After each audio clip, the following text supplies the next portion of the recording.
Hello, my name's Mariah and welcome back to my channel. Today I decided to do a book haul, which I have not done in a while because I haven't cared to. I just wanted to do vlogs. I think the last time I did a book haul is not on this channel anymore. It was like in high school.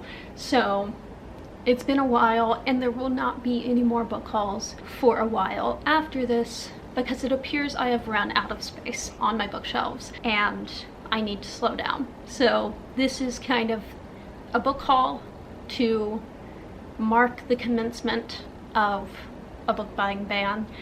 I did want to take advantage of Barnes & Noble's after Christmas, like end of year sale. So that's what the majority of these books are from. And then starting into the new year, I won't be buying or allowing myself to go book shopping until I've read at least 10 books.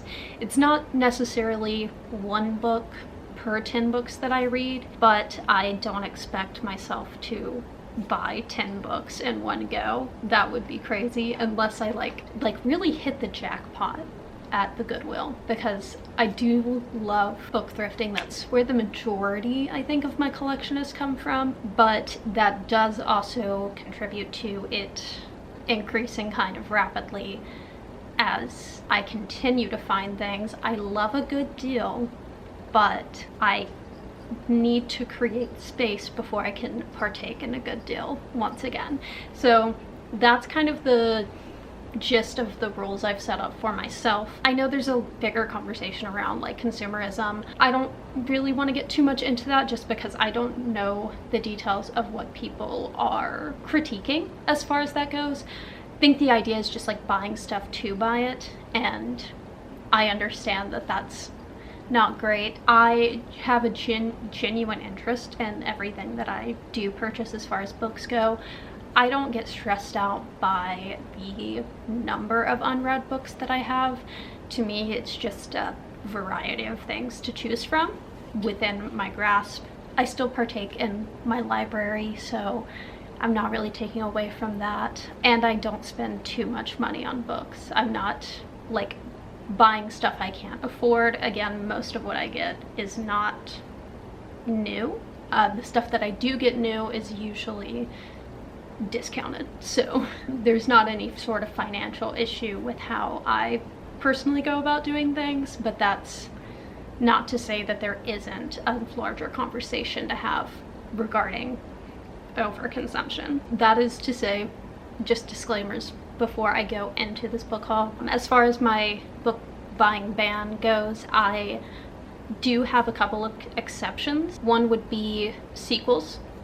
Just if I read a book and I want to continue in the series, I'm probably going to go ahead and get the sequel. And then another would be pre-orders. Those are books that I'm probably going to buy new anyways, and I feel like if I'm going to do that, I might as well take advantage if a like triple double snap deal comes up on the Barnes & Noble website, or they have 25% off pre-orders. Might as well take advantage of that, since I'm going to already be buying the books once they come out. But all that being said, I'm gonna get into the haul. The first 4 books I got physically at Barnes & Noble during their sale. They had 25% off of all books in the store, plus 10% for members, which I have, so I guess these were all 35% off.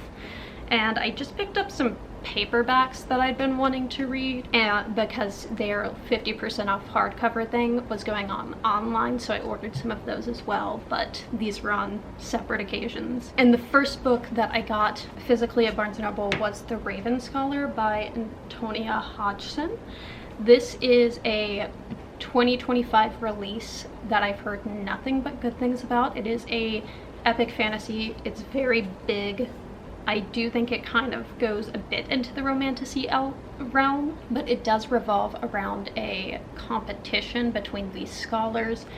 I believe that there's some sort of familiar situation going on with the Raven Scholar, or the animals, or maybe the animals just represent various sections of this society. I'm not sure, but there's a competition involved. One of the competitors gets murdered, and they have to find out what's up with that. So I'm excited to read this eventually. Like I said, it's massive, so I don't know when I'll get to it, but I've heard nothing but great things, so I assume I will like it just as much as everyone else. And then another 2025 release that I found was The Favorites by Lane Fargo. This is a, I think, messy, dramatic ice skating story, or following former ice skaters. I've heard someone say that this is based off of Wuthering Heights, so I am expecting the mess that I got from that book. Lane Fargo has also written thrillers in the past. She wrote They Never Learn. And so when I initially heard about this book, I thought it was gonna be like a Tonya Harding situation, but I don't believe that there's any actual crime involved, but maybe just as dramatic as a Tonya Harding situation. And then I picked up a couple of backlist titles that I'd been interested in. Well, one of them was kind of impulsive, I will admit that, but I was interested in Slewfoot by Brahm for a while. I have not read anything from Brahm, even though I've seen quite a bit about. This is the most popular one I've seen. It is, I think, kind of along the lines of like a traditional witch story. It takes place in colonial New England. I think it might be kind of the same feeling as The Year of the Witching by Alexis Henderson, which I really enjoyed. There's illustrations in this. I believe the illustrations are also from Brahm. Okay, so there's an ancient spirit in the woods, that's who Slewfoot is, and a widow among the colonists who turns to him for help. And this creates a battle between the pagan and the Puritans. Interesting. I'm definitely intrigued just by Brahm in general, and if I like this, I might try and pick up some of his other stuff, because I know he wrote a book about Krampus, and it might literally just be called Krampus. Yeah, Krampus and The Child Thief are the two that I've seen in addition to this one. Well, Evil in Me as well, but that one's kind of about a band that I think like sells their soul to the devil. I'm not sure if that's necessarily my kind of thing, but The Child Thief I think is maybe a retelling of The Pied Piper. Is that who that is? So if I end up liking this, I might check out those other two that I have my eye on. And lastly, the impulsive one that I bought, I was at Barnes & Noble with a friend, and I was waiting for them up by the front of the store and just happened to see Murder at the Black Cat Cafe on a display table. I picked it up and put it down like 5 different times, and I just ended up getting it. But this is a kind of classic Japanese translated murder mystery. There are actually 2 stories in this, even though Murder at the Black Cat Cafe is the only one on the cover. Don't know too much about it other than, I believe, yeah, a policeman catches a Buddhist monk digging in the backyard of the Black Cat Cafe, which is a brothel. And in the grave there is the body of a dead woman with a disfigured face and the corpse of a black cat. And this is just a murder mystery, figuring out what happened with this woman and the cat and how the cafe is involved, I believe. So those are all the ones that I picked up in store, and then I picked up some other books, or I ordered some other books online because they had select hardcovers for 50% off. A lot of these were books that were already on my radar and were anticipated releases for 2025. I just hadn't gotten around to picking them up. So the first book I ordered was The House of Idol by Delilah S. Dawson. This is the same author as Bloom, which I have not read yet, but is a horror novella that I've heard lots of great things about. And to be honest, I thought this was a medieval horror. It is not. It actually appears to be kind of a cult style horror.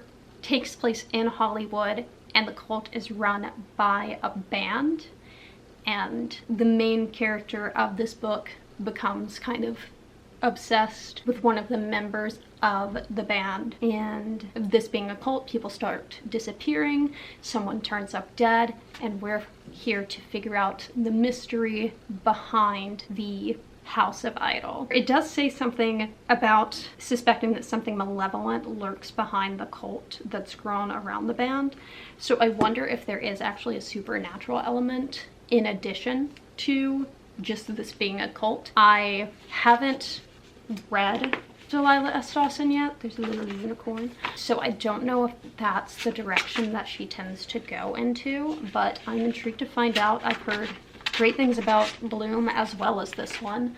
The end papers are really cool. So I'll head into this. I'll probably want to read Bloom first, because that makes sense because it's the backlist. And then I did get a sequel to a book I read earlier this year, which is The Cat Who Saved the Library. The first book in the series is The Cat Who Saved Books.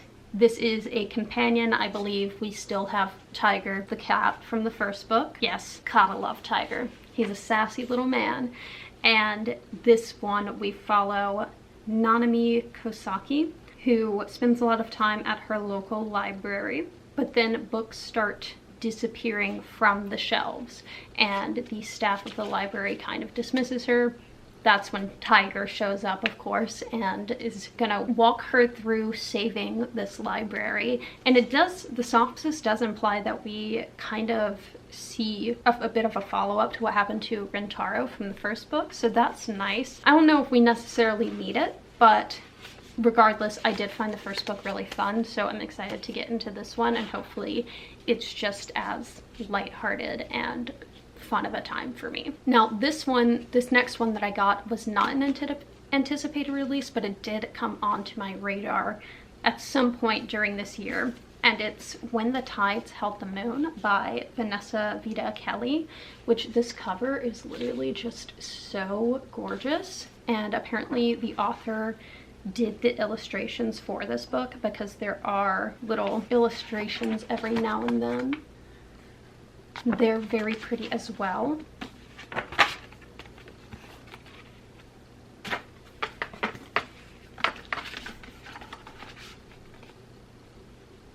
And this is a bit of a historical fiction fantasy about a Puerto Rican boy in New York City, specifically Coney Island, in 1910, and a mermaid or a merman who fall in love. And I don't know too much else about this, but I did see someone read it recently and review it. They really liked it, so I'm looking forward to getting to this. I do, of course, love a queer story, and again, just the illustrations and the art style are so beautiful. And lastly, I have a couple of anticipated horror books from this year. First, I picked up The Lamb by Lucy Rose, which is a kind of folk horror, I guess, about this mom and daughter who live in the woods and eat strays, which are people that get lost in the wood and end up at their home. But a woman shows up and changes things. I've heard this is really weird. It looks weird, and I'm down for some creepy cannibalistic women in horror. And lastly, I ordered Hungerstone by Kat Dunn. This is a Carmilla retelling. I have not read Carmilla yet, but I've heard just so many amazing things about it and the sapphic yearning involved with Carmilla. I obviously want to read that before I read this.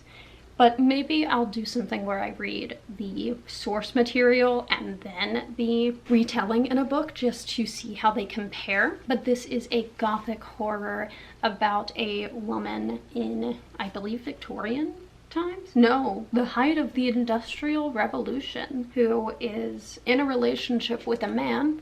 She's married to a man, but the relationship isn't too great, and then in comes Carmilla, who changes things up for the main character and who the main character maybe starts to have feelings for. And the last 4 books are just a miscellaneous accumulation of things that I ordered or thrifted. The first one I actually ordered back in November, like kind of the middle of November, and it never came. So I ordered it from Sci-Fire, which is a UK-based kind of fantasy book website. I messaged them after Christmas and they actually sent me a replacement copy really quickly, so I'm not sponsored, but I appreciated that. But that book is Clockwork Boys by T. Kingfisher.